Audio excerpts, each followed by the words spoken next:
Welcome to the Soulful Surgeon Podcast with Dr. Lisa Hunsicker, a sanctuary for healthcare workers. In this space, we honor your stories, your struggles, and your triumphs. Here, you are more than your role. You are seen, heard, and celebrated. Join me as we explore conversations that nourish the heart, elevate the mind, and remind us why we chose the path of healing. This is your time. This is your place. This is the Soulful Surgeon Podcast. Hi, everyone, and welcome to the Soulful Surgeon Podcast. I'm your host, Dr. Lisa Hunsicker. This is the place where healthcare workers come to be seen and heard. And as we've talked about over the last few weeks, we've been really focusing our time and energy on the 7 remedies of being. And as you know, remedy is a healing medicine, but it's also an action to restore something back to its innate natural properties, which is what we're trying to do here, getting back to our human being self and our humanity and getting away from the human machine. So today is really going to be a big, vast conversation, and it's really going to be mostly reflective. And I'm going to try not to talk to you in giving advice because honestly, this is everyone's journey. I'm going to ask you a lot of questions, and this is going to be something that maybe it's going to be more reflective. And I don't know if anyone has asked you any of these questions, but this is just a peek into this world of intention. And I'm not a guru, I'm not an expert on this. I'm simply talking about it because I think this is something that will help us. And I think there's a lot bigger experts out there. And I would love to talk with them. I think we'll spend some time talking on the podcast with guests who can help us understand this a little bit better. But when we talk about intention, some three things I really want to define before we get started is what is attention, what is intention, and what is purpose? Because I think that they're all interwoven into one another and we use them, but maybe there's some subtle differences. But then I want to take these words and then think about, well, how are we using these in our own life?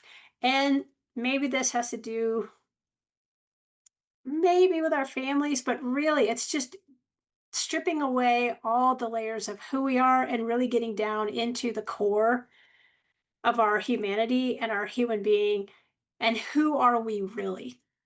So the first thing I'm going to tell you, let's look at the definition of purpose. And this is by the Cambridge definition, Cambridge Dictionary. And so the definition of purpose is why you do something or why something exists. Okay. And then attention, and this is according to the Merriam-Webster dictionary, it's the act or state of applying the mind to something. And it's also a condition of readiness involving a selective narrowing or focusing of consciousness or receptivity. And then intention, and this is the Merriam Webster definition as well, it's a determination to act in a certain way.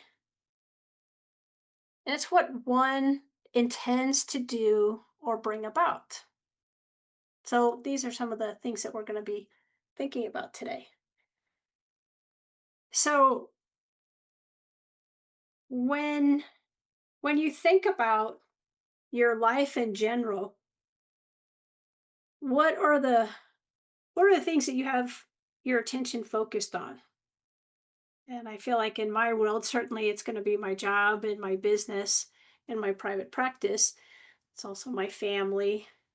It's this podcast, it's you all. But then what am I doing in my everyday life with intention? And what is it that I'm trying to bring about and to achieve? What am I intending to do? And it's not necessarily what have you achieved. And I think we as healthcare workers get really wrapped up in achievement because that's how we are, and goals and checking all the boxes. But really, what is it that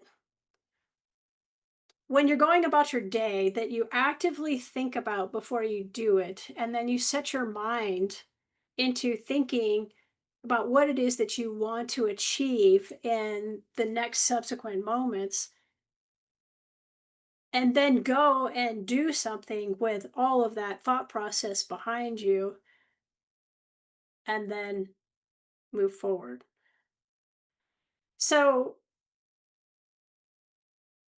for me, and this is difficult because I've not really thought about this a whole lot until recently, and I'm trying to really come up with like what is my focus and what is my intention, and ultimately for me, my vision, my intention, my focus is really to focus on abundancy in my life, all the wonderful things that are just flowing into my life, and really not focusing on scarcity, but focusing on what I have and instead of what I don't have, and having gratitude and gratitude for so many things. I try and start my day with a gratitude list, end my day with a gratitude list that usually starts and ends with the health, happiness, and safety of my family and all the people that I care about, and then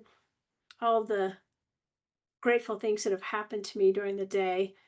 And sometimes my gratitude list starts with my intentions that I'm looking forward to being grateful for these things that I'm going to do during the day. So I think this is sort of a nebulous area that doesn't necessarily, one person's version is the same for another person's. And I think nobody really asks us this. And so I like to think about this. And so let's talk about and think about together what are some of the areas that are important to us. So, what is your intention for your family? And just take a minute and think about that.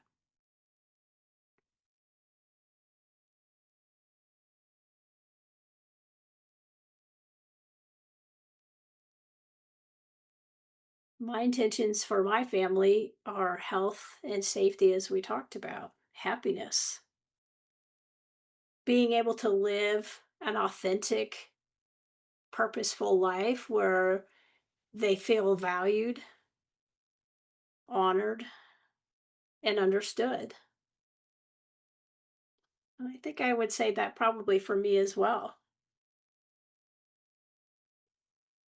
What is your intention for your future? And I think this is something that we really need to spend some time talking about because many times we're thinking about, well, we're going to be doing all of these things in our careers. And at another time, when we have enough time, have enough money, our kids are grown up, I don't have these responsibilities or these responsibilities, that these are the things that I want to go and I want to do and I want to experience. But what if they don't come? And so is there a way to begin to think about that future and what your intentions are for that future, whatever that is, to maybe map out what that looks like and then create a roadmap to it. And maybe it's having pictures. Maybe it's going into a place where, if it's something in particular that you want to have or be part of, having images of those things so that you are constantly putting your attention. And one thing that I always like to think about is I feel I'm an energy person, and so energy flows where attention goes. And so wherever I'm putting my attention at, I need to be putting my attention on my intention and my purpose. And that's just giving all of my heartfelt energy and my thoughts and my plans and my desires and all of that focused on that next round of whatever it is that you'd like. I think that we really get so caught up in our world and in our micro world, our little microcosms of our families, especially if you have kids at home and all the things that have to be done. But we're really a much bigger part of a collective. And so, if we just think about all the different collectives, I'm a member of this home, and then I'm a member of the cul-de-sac that I live on, and I'm a member and a part of this street that I live on in the community of all of my neighbors. And then I'm a member of the community of this town, and then of this whole entire county and the state. And then I'm part of this country, and I'm part of this globe. But it's not just people. I'm part of the air and the environment and part of nature. And it extends much bigger into space, right? We're small bits and fragments of the cosmos. And so each one of us, we're part of the collective all. And how do you show up for your collective all? How does that feel? Does it feel like anything? Does it feel overwhelming? Is there a feeling of responsibility? Is there a feeling of disconnectedness because it's just this tiny, tiny blip in this vast amount of space and energy?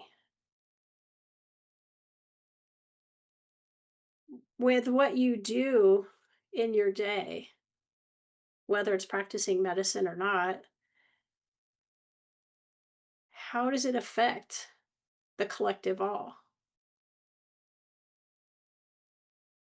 How does what you do affect the nature around you, the nature of the planet, the nature of our air, the nature of our water? Is it in support and in good health of it? Is it a detriment to it? Is there a way to help offset any of those things if maybe it's not in alignment with that? How do you interact with nature? Is that something that you're present for? I think that this is wonderful to be part of, and mindfulness is a wonderful way to step into nature and really go into the minutia. And again, using your attention to really be present and see what's in there. One of the things I like to do in the morning before I start my mornings. I wake up and then I meditate, and I put all of my attention and mindfulness in my energy, and I'm beginning to set the intentions for my day, for my life, really setting the intention for abundance, setting the intention for ease, setting the intention for equanimity for me, for my family, for everyone. And when I have enough time, especially on the weekends for sure, I like to go sit in our hot tub because it allows me to step into nature and be just another part of nature. And as you all know, I love to dive. And so I love being in the water. I like the feeling of the water on my skin. I like the temperature. I like to notice the temperature. I like to notice the steam coming off, especially in the winter. I like to notice if it is snowing and it's snowing on me. What does that feel like? What does my skin feel like? What does it feel like in my hair, on my shoulders? I like to look out into the open space right behind our house. I like to see the birds, what type of birds, see if I have any idea, if I can remember what the name of the birds are. And look how they're interacting. And they're eating. They're eating off our suet. They're eating the seeds that we've put out. We have a hummingbird feeder. And so they're feeding off of that. How are they interacting with each other? What do they look like? What are the special things about them? What are their colors? When the rufous hummingbird comes, what does it look like? How is it different from the broadtails that are here? What about the other ones walking up the little tree stump up to where the food is? Can they go upside down? Can they eat the seeds? But maybe they can't because they don't have the bill that will be able to penetrate it. How many are there? Is there a whole mafia of birds? Is it just one or two? What does the open space look like? I was very fortunate. A week ago, we were out getting ready to go into the hot tub, and a bobcat just walked right through the open space. And the bobcat had no idea I was even there, that our dog was there, and was just completely in the moment of walking through the open space. And I felt very grateful to be able to see that. Also felt very grateful not to be too close to it. We have deer that walk through, and that's something that they like to do in the morning. We have a group of 8 bucks that walk through. And looking at the bucks and how old are they? How big are they? What are the little things that are on their antlers? We have one particular buck that is missing an entire half a rack. He's lopsided. So these are all the things that we're looking at. And they all are interdependent on me, and I'm interdependent on them, and we're all part of this collective all of the environment. And so it's time to be able to, for me, when I'm in there in the hot tub, just being present and listening and feeling and not talking.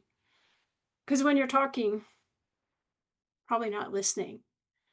So you're able to use all of your senses, and you can hear and see and smell and taste and touch, and then see what other things, what energy is there, and what are you feeling, what are the goosebumps that you get that maybe isn't related to the temperature but is related to something else there, that little tingle that you get on the back of your neck.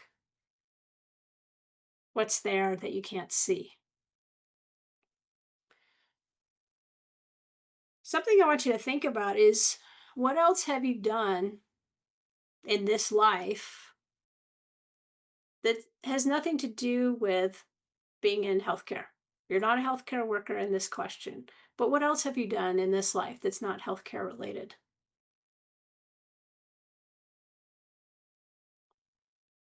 And how does that impact how you feel and how you feel valuable, seen, or heard? How do you feel? Does it, when you've been doing these things, how do you connect to other people? And what are the things that they take away from merely being in your presence? What exactly is that? One thing many of us don't get asked is, what are your hopes and what are your dreams? So if you wave the magic wand and you can have anything. There's no restrictions, no time restriction. You can go back in time, go forward in time. There's no money restrictions. You have all the money to be able to do whatever it is. Whatever it is that you want to do doesn't even require money. You just have to wish and want and intend to do that. What are those things? And how does it make you feel? Like, what's the feeling if you could have whatever those hopes and dreams are? Close your eyes and think about this. And you have all of these things right now. It's all that you ever wished and hoped for. How does that feel? How does that feel in your heart? How does that feel in your body? Do you relax? Do you sigh a feeling of relief? Do you inhale and gasp a feeling of excitement, enjoyment? How does that feel? And what is that really, what is that feeling giving you to be connected to? And then when you're in that feeling, how does that influence where your attention goes and your interactions with the collective all? Does that bring you out? Does it pull you away a little bit? How does that feel?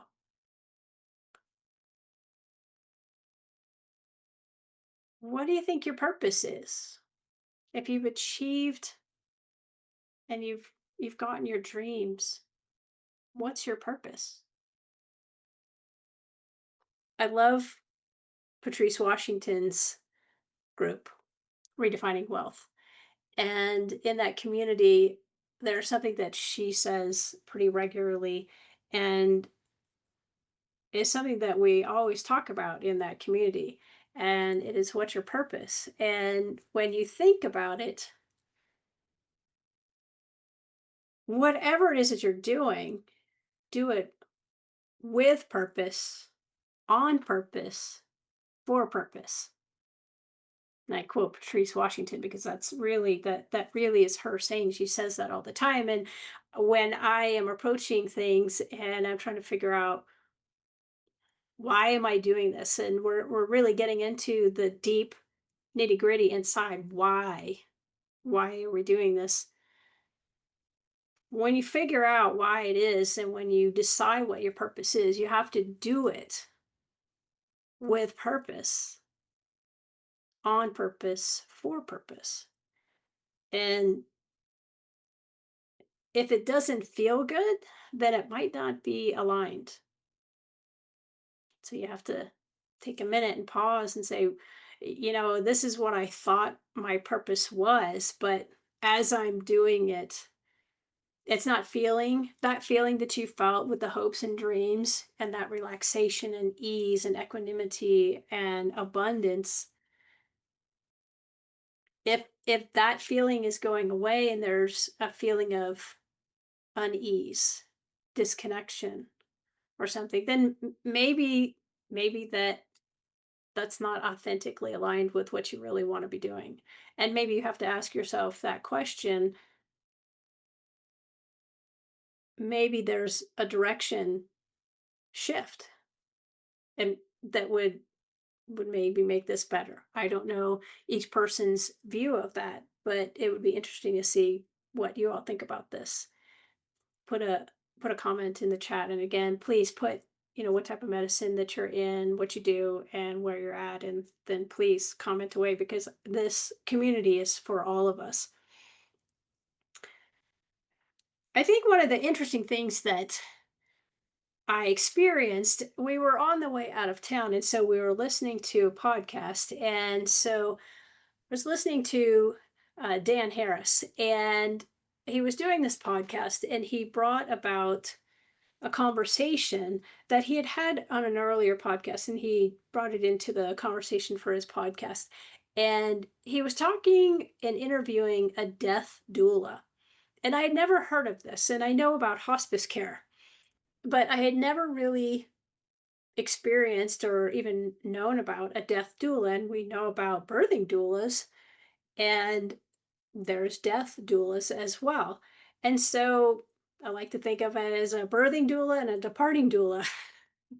And so the question that I think about with, this person's job is to spend the last moments, whether it's a day, weeks, months, perhaps, depending on what the situation is, of a reflective time, perhaps, in a person's life when they are imminently going to die and they're aware enough to even have a conversation about it and really talk about the meaningful things that they have experienced and maybe things they wish they did, things they wish they didn't do.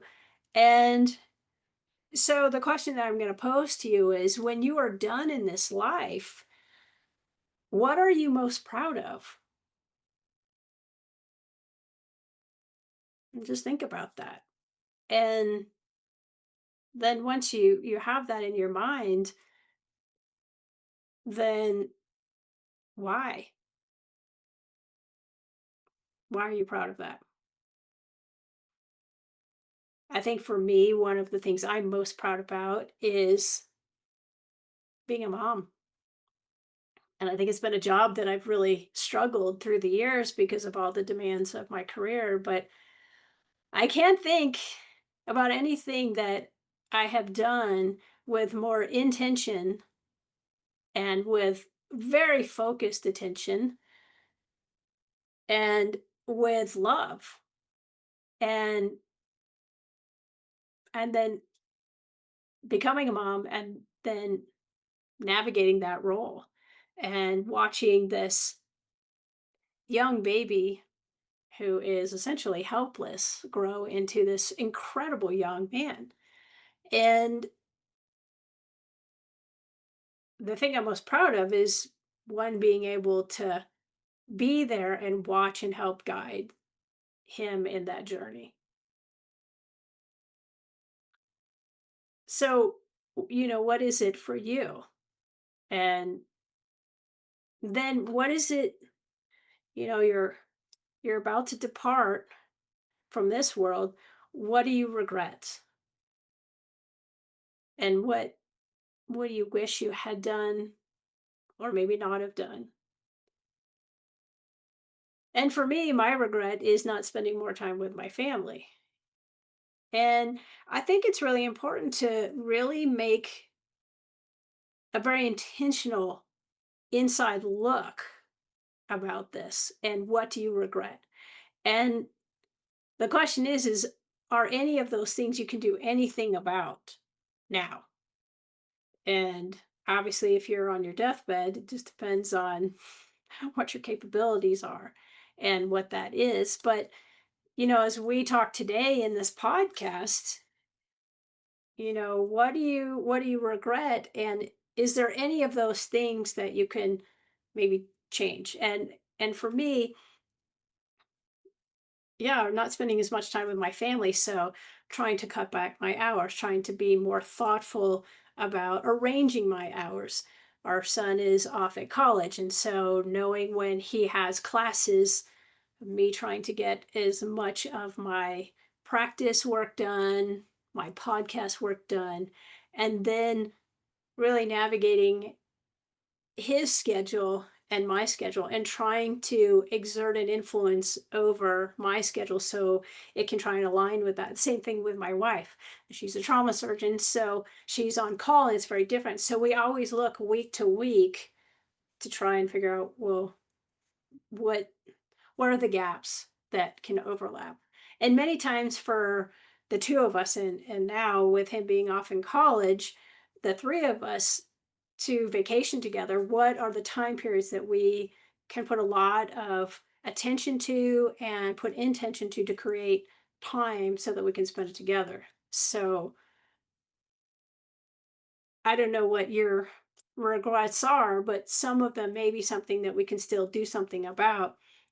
And I think putting so much more thought into, well, here's my goal. This is what I wanted. And let's back plan out of that. And how do I get from where I am now to perhaps where I want to be and move that from something that, well, I really regretted this, but now something that I'm really most proud of. I think the other thing is what what is your higher self like? And that's really, this is again this very global question of who do you want to be? And if you could be all the things that you wanted to be, what would that be? And how would that interact with the collective all and your higher consciousness? And that's something that I'm navigating now. I don't have an answer for. And maybe some of you have really gotten into a good connection with that. And I invite you to share that. Please place that in the comments. And I'd love to hear about what that is for you. All of this, I think we have to grow because, not every day are we going to be healthcare workers. And we are maybe right now, maybe some people watching this are already moved on to something different. But ultimately, we are still part of this large collective and not in a healthcare way. Simply our existence is, and how are we showing up for ourselves and for the people in all of our communities, especially this one. So I hope this gave you some things to think about. Please put comments down on this.